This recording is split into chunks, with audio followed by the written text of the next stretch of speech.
Good morning viewers. आज का हमारा टॉपिक है relative and absolute reference. But इसे स्टार्ट करने से पहले आप मेरे चैनल को सब्सक्राइब कर दीजिए। ओके।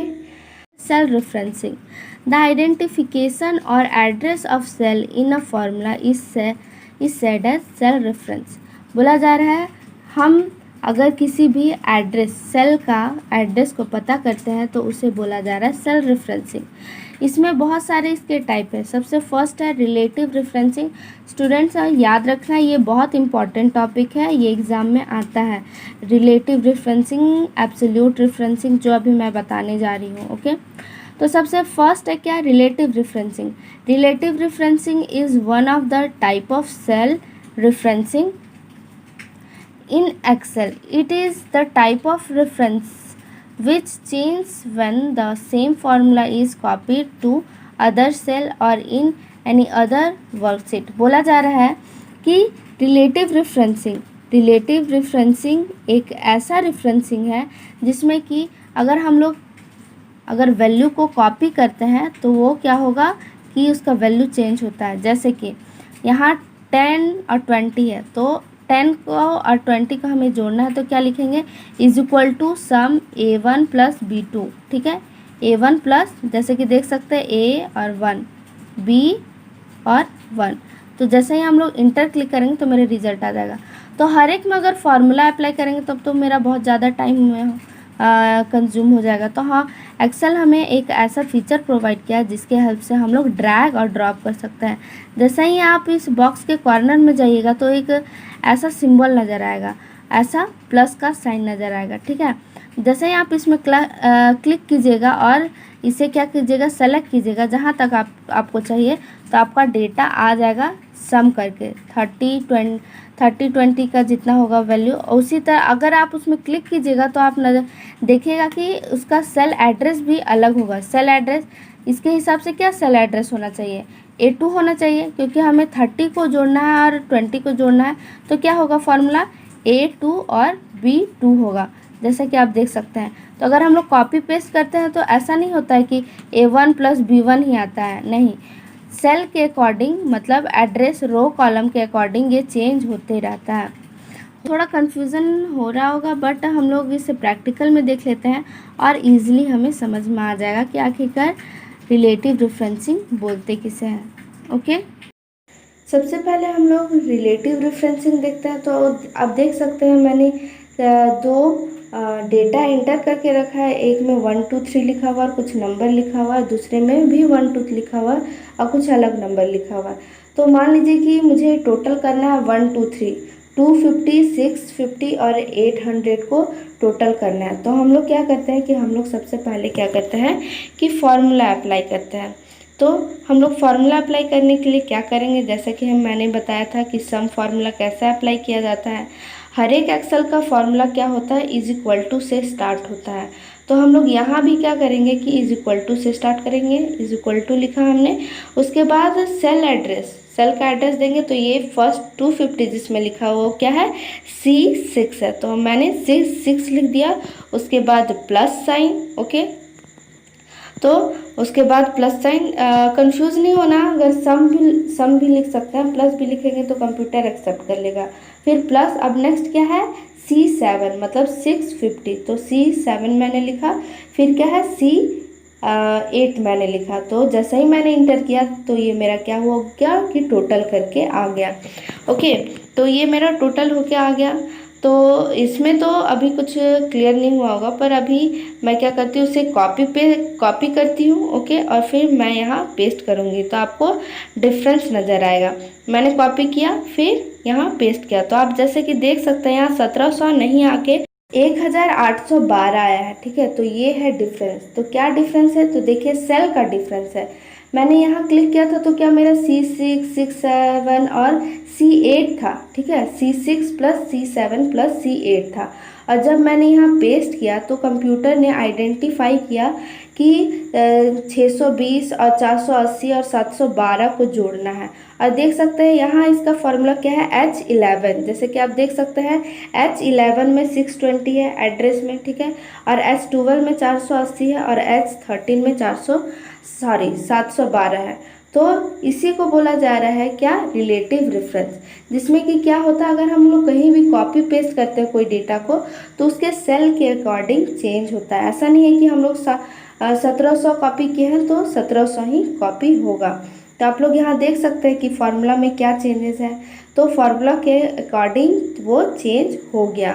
इसी को बोला जा रहा है सेल रेफरेंसिंग। एक और एग्जांपल लेते हैं, जैसे कि मैंने यहाँ सम किया है, सम क्या क्या है, num1 और num2 को, तो कितना मेरा टोटल है 721, ठीक है। और इसी को अगर हम ड्रैग और ड्रॉप करते हैं, जैसे कि ड्रैग ड्रॉप, कॉर्नर में आपको एक डॉट नज़र आएगा, उसे हम लॉन्ग प्रेस करेंगे माउस के हेल्प से, तो उसे बोला जा रहा है ड्रैग, और जैसे ही हम माउस को रिलीज़ करेंगे उसे ड्रॉप बोला जा रहा है।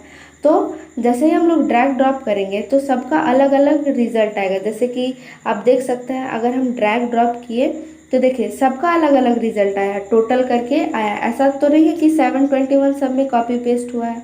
तो यही है रिलेटिव रेफरेंस। अगर हम ईच सेल के पास जाके देखें तो क्या होगा कि उसका फॉर्मूला अलग होगा, फॉर्मूला के अकॉर्डिंग वो क्या हो गया कि चेंज हो गया। जैसा कि आप देख सकते हैं, फर्स्ट नंबर को हमें ऐड करना है, तो हम लोग क्या करेंगे, C4 और फिर D4 को ऐड करेंगे तो मेरा रिजल्ट आ जाएगा। तो ये है मेरा रिलेटिव रेफरेंस। प्रैक्टिकल के हेल्प से आप लोग को रिलेटिव रेफरेंसिंग समझ में आ गया होगा। अब हम लोग मूव करते हैं absolute referencing. Absolute referencing is the type of referencing which does not change when the same formula is copied to other cell और इन एनी अदर वर्कशीट। बोला जा रहा है कि मान लीजिए कि हमें यहाँ वैल्यू चेंज करना था, इसलिए हम लोग क्या किए, कॉपी पेस्ट कर दिए। और मान लीजिए कि हमें वैल्यू चेंज नहीं करना है, सारे में यहाँ 10 20 लिखा हुआ है तो सारे में 10 20 करना है।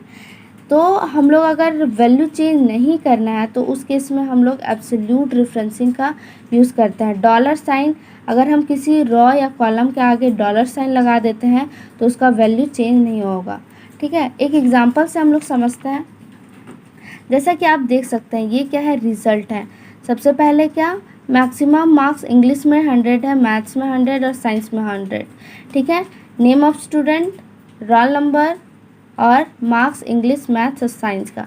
टोटल मैक्सिमम मार्क्स मतलब कितना मार्क्स ऑब्टेन हुआ है, कितना होना चाहिए। जैसे कि हर एक सब्जेक्ट में क्या है, 300, 1 2 3 3 सब्जेक्ट है तो 300, मैक्सिमम मार्क्स कितना है 300, जिसमें कि कितना ऑब्टेन हुआ 287।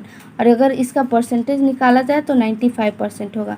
तो अगर इसका फॉर्मूला अगर हम लोग देखते हैं तो ये 30 क्या है, सब जगह कांस्टेंट है, ये तो कहीं चेंज नहीं हो रहा है। देख सकते हैं आप कि ये कहीं चेंज नहीं हो रहा है। तो मान लीजिए कि हमें ऐसा ही चाहिए कि एक ऐसा वैल्यू जिसका वैल्यू चेंज ना हो, तो उसके लिए हम लोग डॉलर यूज़ करते हैं। जैसे कि आप देख सकते हैं $C$3, मतलब C और 3। तो देखिए C इसमें कौन सा है, आप लोग जैसे बता सकते, जैसा कि आप लोग देख सकते हैं ये रहा C3, ओके, ये है C और 3 कॉलम, C कॉलम और 3 रो। तो हम लोग इसका बात कर रहे हैं, C और 3 को, इसका और इसका और इसका, मतलब ये हमेशा कांस्टेंट रहा है C3।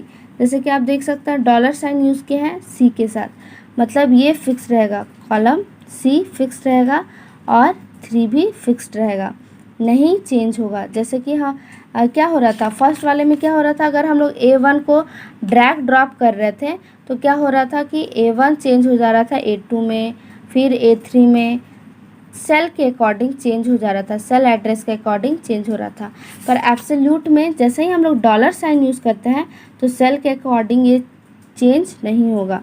अगर ये C3 है और डॉलर साइन यूज़ किया हुआ है तो ना ही C चेंज होगा और ना ही 3 चेंज होगा, कांस्टेंट रहेगा। उसी तरह डॉलर D3, तो आप लोग देख सकते हैं डॉलर C3, मतलब देखिए C3 ये हो गया 10, फिर D3 ये हो गया और E3 ये, मतलब ये तीनों को ऐड करेंगे तो कितना मिलेगा हमें 300, ये बोलना चाह रहा है।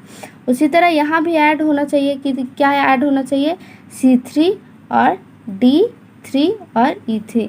मान लीजिए स्टूडेंट कि आप लोग अगर डॉलर साइन यूज़ नहीं करते हैं तो ये क्या होगा C3 + D3 + E3।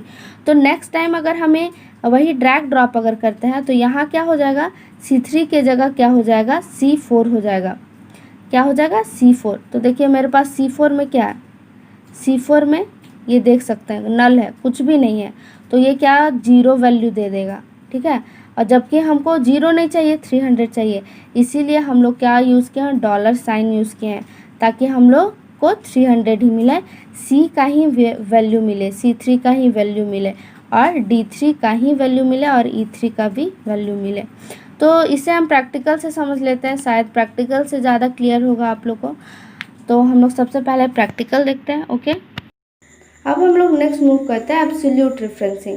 तो इसमें क्या होता है, एब्सोल्यूट में मान लीजिए कि मुझे वैल्यू कांस्टेंट रखना है, जैसे कि अगर हम लोग परसेंटेज निकालते हैं तो परसेंटेज में क्या करते हैं, मार्क्स क्या होता है कि कांस्टेंट रहता है। जैसे कि 5 मार्क्स है तो हम लोग 5 से डिवाइड करते हैं, ऐसा तो नहीं है कि 10 से करते हैं, कभी 11 से करते हैं। तो हमें 5 को कांस्टेंट रखना है, वो कहीं चेंज ना हो, तो हम लोग क्या करेंगे, तो हम डॉलर साइन यूज़ करते हैं, जैसे कि मैंने थ्योरी में बताया। तो यहाँ हम देखते हैं 2 वैल्यूज़ है, तो हम लोग इज इक्वल टू साइन दिए, और फर्स्ट सेकेंड थर्ड नंबर को हमें ऐड करना है, तो उसके अकॉर्डिंग हम सेल एड्रेस देते हैं। तो C6 प्लस C7 और प्लस क्या हो गया C8। तो ये मेरा नॉर्मल रिलेटिव रेफरेंसिंग है, ठीक है। तो ये क्या है, मेरा रिलेटिव रेफरेंसिंग। तो इसे एब्सोल्यूट रेफरेंसिंग बनाने के लिए क्या करना होगा, तो इसे एब्सोल्यूट रेफरेंसिंग बनाने के लिए हम लोग रो और कॉलम दोनों में क्या करेंगे, डॉलर साइन यूज़ करेंगे। तो हम लोग क्या करते हैं, C से पहले हम डॉलर साइन यूज़ कर देते हैं, और 6 के बाद भी हम लोग डॉलर साइन यूज़ कर लेते हैं। तो जैसा कि आप देख सकते हैं कि C में भी डॉलर साइन यूज़ हुआ है, और डॉलर साइन यूज़ हुआ, और 6 में भी डॉलर साइन यूज़ हुआ। उसी तरह C7 में भी करते हैं, और C8 में भी करते हैं। डॉलर साइन यूज़ करने से क्या होगा कि उसका वैल्यू कांस्टेंट रहेगा, चेंज नहीं होगा, ओके। तो ये सब सारे में हम लोग क्या करते हैं, डॉलर साइन यूज़ करते हैं। अगर किसी वैल्यू को कांस्टेंट करना है तो हम लोग क्या करेंगे, रो और कॉलम के पहले हम लोग डॉलर साइन यूज़ कर लेंगे। जैसे कि आप देख सकते हैं C क्या है, कॉलम है, और क्या है 6 या 7 या 8 ये सब क्या है, रो है। तो हम लोग रो और कॉलम के पहले हम लोग क्या करेंगे, डॉलर साइन यूज़ करेंगे, ठीक है। तो हम ये सारे में डॉलर साइन यूज़ कर लेते हैं, उसके बाद देखते हैं कि क्या इफ़ेक्ट पड़ता है, ओके। तो जैसे ही हम इंटर करते हैं तो मेरा रिज़ल्ट क्या आया, 1700 आया, ठीक है। अब रिलेटिव रेफरेंसिंग की तरह ही हम इसे कॉपी पेस्ट करते हैं दूसरे लोकेशन में, तो देखते हैं कि क्या वही रिज़ल्ट आता है या अलग आता है। तो देख सकते हैं कि मैंने कॉपी किया, अब यहाँ पेस्ट किया, तो देख सकते हैं कि वो वही रिज़ल्ट आया। पर क्या ये पॉसिबल है, 620, 480 और 712 को जोड़ेंगे तो इतना आएगा, नहीं, ये रॉन्ग है। आप देख सकते हैं इसका फॉर्मूला भी क्या है, C और 6 है, $C6 $6 है, और $C7 है, जो फॉर्मूला मैंने प्रीवियस वाले नंबर में लिया था। तो इसे ही बोला जा रहा है एब्सोल्यूट रेफरेंसिंग। अगर हम कहीं डॉलर साइन यूज़ कर देते हैं तो वो सेल के अकॉर्डिंग और सेल एड्रेस के अकॉर्डिंग चेंज नहीं होता है, ठीक है। डिफरेंस अभी समझ में आ गया होगा, क्लियर हो गया होगा। तो जैसा कि आप देख सकते हैं यहाँ, और ये सब हम लोग किस में, परसेंटेज वाले केस में यूज़ करते हैं, जहाँ वैल्यू हमारा फिक्स करना होता है, ठीक है। तो उसके अकॉर्डिंग ही मेरा नंबर आया, जैसे कि वहाँ 1700 आउटपुट आया था, यहाँ भी मेरा क्या आया, आउटपुट आया 1700, क्योंकि फार्मूला वही डाला हुआ है, ठीक है, फार्मूला तो चेंज नहीं हुआ है। यहाँ एक एग्जांपल लेते हैं तो देख सकते हैं कि मैंने यहाँ इज इक्वल टू दिया, फिर C4 लिखा, फिर प्लस क्या D4, और मैंने सब में डॉलर यूज़ किया है, ध्यान देना है, ठीक है। और मैंने जैसे ही इंटर क्लिक किया तो देख सकते हैं कि इसका आउटपुट स्क्रीन में डिस्प्ले हो जाएगा। तो कितना है, 721। तो देखते हैं इसका वैल्यू चेंज होता है कि नहीं। तो मैंने ड्रैग ड्रॉप किया तो देख सकते हैं इसका वैल्यू चेंज नहीं हुआ, और ये पॉसिबल है ही नहीं कि दो डिफरेंट नंबर को ऐड करेंगे तो सारा का आंसर 720 होगा, 721 होगा, सॉरी। तो एब्सोल्यूट रेफरेंसिंग इसे ही बोला जा रहा है, जहाँ की देख सकते हैं सारा का फॉर्मूला क्या है, सारा का फॉर्मूला C4D4 है, सारा फार्मूला C4D4 है। ये देख सकते हैं कि सेल एड्रेस मेरा चेंज नहीं हुआ, इसी को बोला जा रहा है क्या, एब्सोल्यूट रेफरेंसिंग, जिसमें कि हम लोग डॉलर साइन यूज़ करते हैं उसका वैल्यू को कांस्टेंट रखने के लिए, okay. So now we will end this session. If you have any doubt then ask me in comment section, and don't forget like, share and subscribe. Thank you for watching.